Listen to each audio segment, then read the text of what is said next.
Le show était tellement mauvais que même le public de Chicago s'est endormi.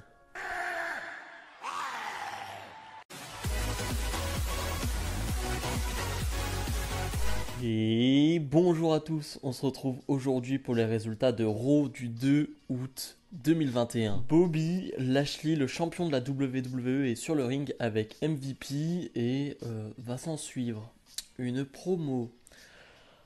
C'était long, c'était très très long parce que Goldberg va arriver et Goldberg va faire une promo lui aussi qui est très longue et c'était un somnifère. Voilà, la promo de Goldberg pour débuter le show. Oh là là là là, il n'y avait aucune intensité, il n'y avait aucune tonalité, il n'y avait rien. J'avais envie de dormir directement. Et le public en a rien à faire. Le public va un peu chanter Goldberg de temps à autre, mais il va presque se faire huer.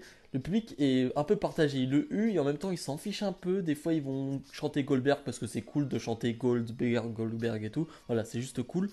Mais en soi, le public en a rien à faire. Je comprends pas où la promo de Goldberg veut aller. Ça n'a ni queue ni tête. Vraiment, je ne sais pas qui a écrit ça, mais comprends pas. Vraiment, comprends pas. On va même avoir un chant We Want Wyatt. Hein, We Want Bray Wyatt. Hein, voilà, qui a quitté la WWE il y a quelques jours. Mais sinon, ouais, c'était nul en fait. C'était nul, faut dire les termes. C'était nul. Et finalement, ça va se terminer avec un Lashley qui propose ce challenge. Enfin, Goldberg qui propose ce challenge à Lashley. Lashley qui acceptera bien plus tard dans la soirée. Et t'as le fils de Goldberg qui est là, et finalement MVP va un peu le chercher, ça va pas trop plaire à Goldberg, Goldberg va porter son spear à MVP. Bref, j'ai trouvé que c'était un bordel, c'était... Ouais, j'ai pas compris. Même là, le public, dès le début de show, est pas chaud. Donc là, je me suis dit, ça va être compliqué. Drew ou McIntyre face à Veer et Shanky, donc un match handicap face aux deux membres du clan de Jinder Mahal. Match où Drew McIntyre va se faire trop dominer. Alors ok, c'est un 2 contre 1, mais les deux adversaires de Drew McIntyre ne sont pas en même temps sur le ring, donc Drew McIntyre n'a pas à être autant dominé. Et là, franchement, il est trop dominé. On dirait que Veer et Shanky, c'est Stone Cold, des horreurs qu'il faut arrêter au bout d'un moment.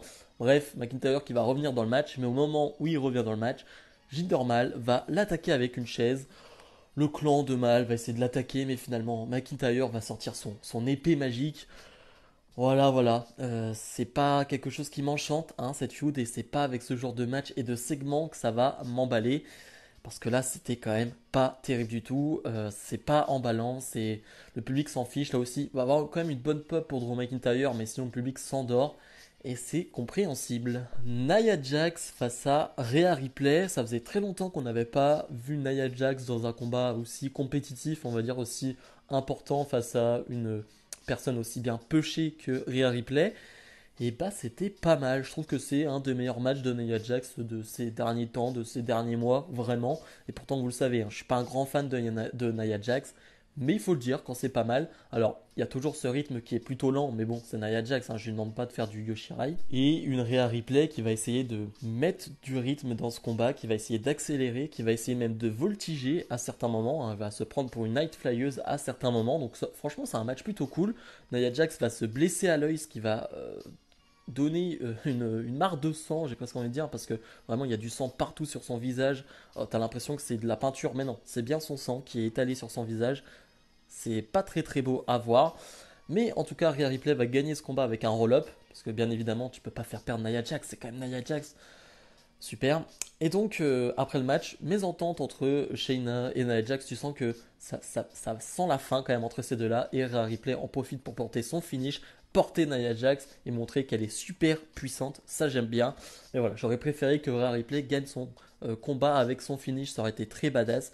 Mais bon, au moins, elle a gagné le combat et elle est badass après le combat. Donc, c'est déjà pas mal. T-Bar et Mace font face à Mansour et Mustafa Ali. Rematch de la semaine dernière, je crois. Ali qui va recevoir une bonne pop parce qu'on est à Chicago et je crois qu'il est né pas loin. En tout cas, il est né dans cet état-là. Donc, il reçoit une bonne pop. Match plutôt court, mais Ali et Mansour font des trucs plutôt sympas. Voilà, c'est tout ce que je retiens. Et surtout que Tibar est toujours cool, hein. Dijakovic, c'est quand même un très très bon catcheur. Ça me saoule de le voir dans ce rôle de Tibar qui qui ne sert à rien du tout avec Mace. Enfin bref, je trouve ça pas terrible du tout. Mais bref, en tout cas, ils vont remporter ce combat et ils vont attaquer Ali après le combat. Mais voilà, c'était un peu trop court à mon goût, mais en même temps, est-ce qu'on attendait plus que ça? Pas sûr non plus. Charlotte Flair est sur le ring. Elle nous fait une promo où elle nous tease le match de ce soir face à Nikki Ash qui sera dans un No Holds Barred. Donc pas de règles. Tu peux vraiment tout faire.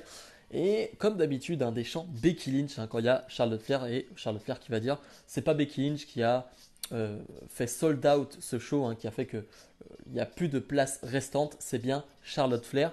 Tu sens que Becky Lynch, elle est dans la tête de Charlotte Flair. En plus, c'est Becky Lynch qui l'a mis dans sa bio Twitter, elle l'a mis dans la tête de Charlotte Flair, ce qui n'est pas faux. Il faut quand même que Charlotte Flair à chaque fois réponde au chant Becky Lynch. Je pense que ça la titille un peu. Je pense que oui, ok, c'est de la gimmick, tout ça, mais je pense que réellement ça la titille un peu. Et sinon, je ne comprends pas, là non plus, cette promo, je ne comprends pas où ça veut aller. Vraiment, c'est assez long, c'est assez lent. Charlotte Flair qui va sortir les objets un par un, comme ça, pour dire, bah voilà, avec cet objet, je vais frapper Nikki H ce soir. Mais je comprends pas l'intérêt, vraiment, le public aussi est en mode, bon, bah ok, mais qu'est-ce que tu as à nous dire en fait, Charlotte? Parce que là, je comprends pas. Bref, ça va se terminer avec Nikki H qui va attaquer Charlotte Flair avec une chaise. Oh, certains diront que ça fait pas très super héroïque d'attaquer quelqu'un par derrière avec un objet.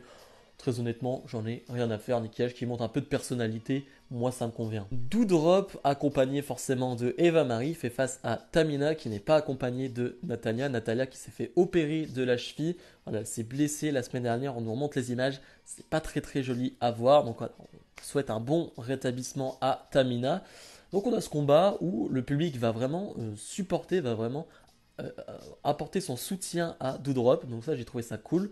Mais le match est plutôt court et plutôt pas très très bon parce que Tamina est très approximative. Vraiment, Tamina, je me répète, vraiment, je me répète, mais c'est pas possible. J'ai aucun. Autant Nia Jax, j'ai des combats où je me dis c'est pas mal.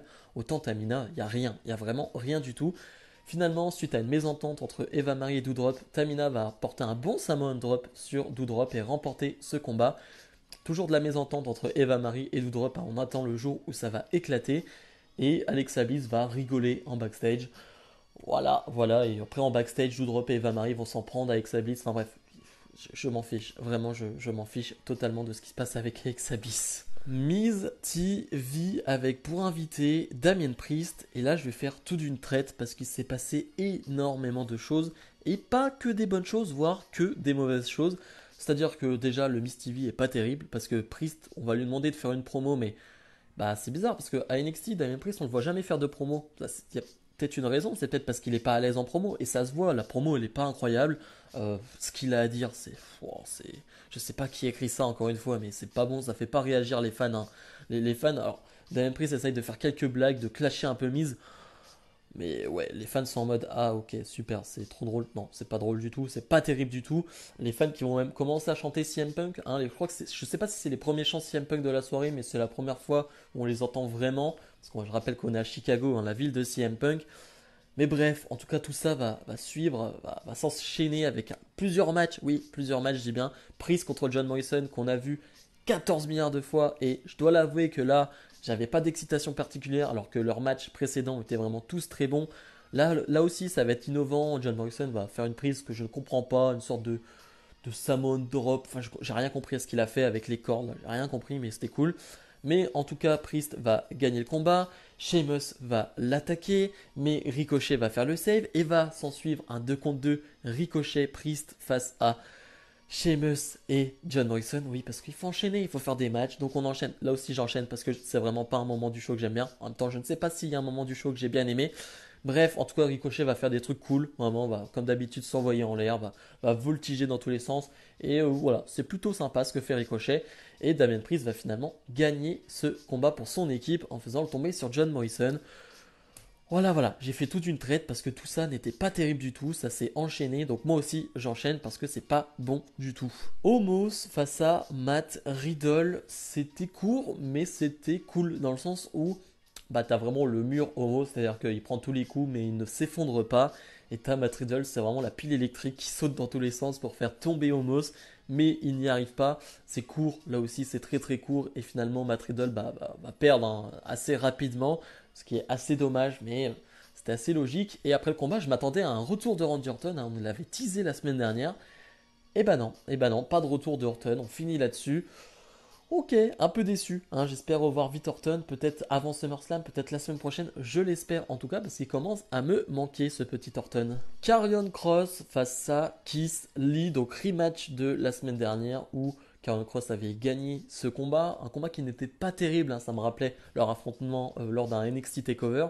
Là c'est un peu mieux, mais c'est plus court, et j'ai pas envie, en fait j'ai rien d'autre à dire de plus dans le sens où bah, Keith Lee va remporter le combat. Voilà.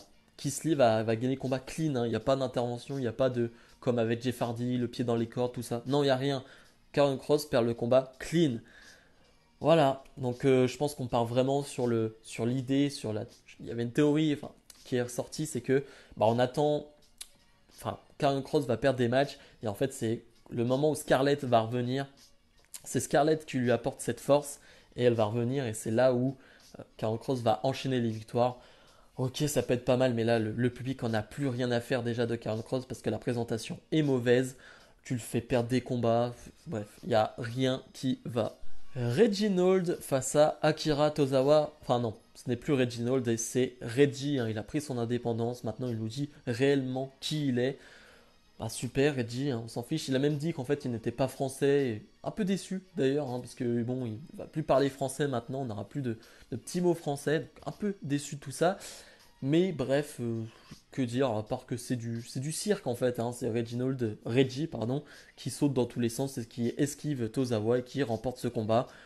Voilà, c'est un peu amusant, mais très honnêtement, on en a un peu rien à faire quand même. Le main event, donc, Charlotte Flair face à Nikki Ash dans un match sans disqualification, sans règles. Déjà, point négatif, c'est que je trouve le match trop court. Voilà, le match est trop court, je trouve. C'est quand même bête d'avoir rallongé des segments qui, non, franchement, n'en valaient pas la peine, hein. Je pense à la promo de Goldberg, je pense aux 2 contre 2 avec Ricochet, Sheamus, pour finalement avoir ton main event qui manque de temps, je trouve. Parce que c'était cool, vraiment, c'est un bon match. C'est peut-être le meilleur match de la soirée avec Rhea Ripley et Nia Jax.